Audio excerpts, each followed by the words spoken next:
Update nga pala sa pinahid kong saging. So 4 days lang ay hinog na siya. So inuuna ko munang i-prepare yung tampuhin. So green pero hinog na yan. Ito naman yung latondan. Siyempre sa batya ko inilagay para hindi madurog sa pagbuhat.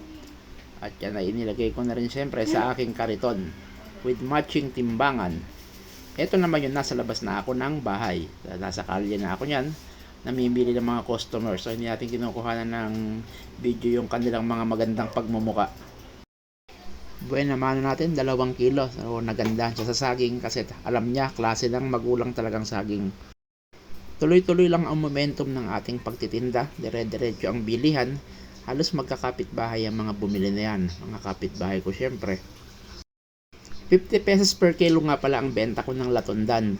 At yung green na saging naman or yung tampuhin ay binebenta ko naman siya ng 40 pesos per kilo. Dito ay kaunti na nga lang kaya inialok ko na yan ng 30 pesos per kilo. Ganun talaga pagka nagpapaubos na lang, ibinebenta mo na lang mas mababa ang presyo ng iyong paninda. Para nang sa ganun kahit hindi pa siya bibili kung kaya lang rin naman ng kanyang budget ay makakabili na siya. So ito na halos maubos na yung aking paninda. Imagine 30 pesos meron ka ng saging na 1 kilo. 2 piling na lang pala ang natira.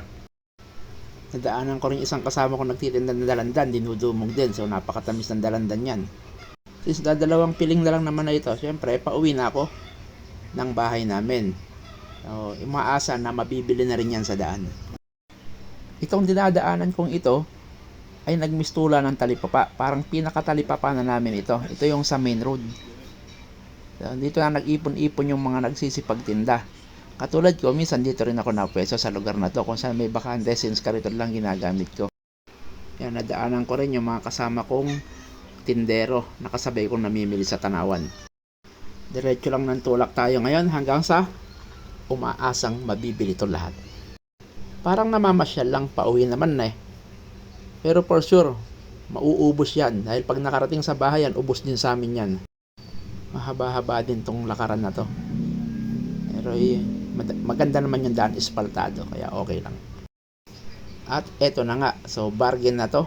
1 piling 30 pesos ko na lang ibinenta at yung 1 piling din na natampuhin na napakalaking piling ay hindi natitimbangin, ibinenta ko na lang rin yan ng 30 pesos ang 1 piling.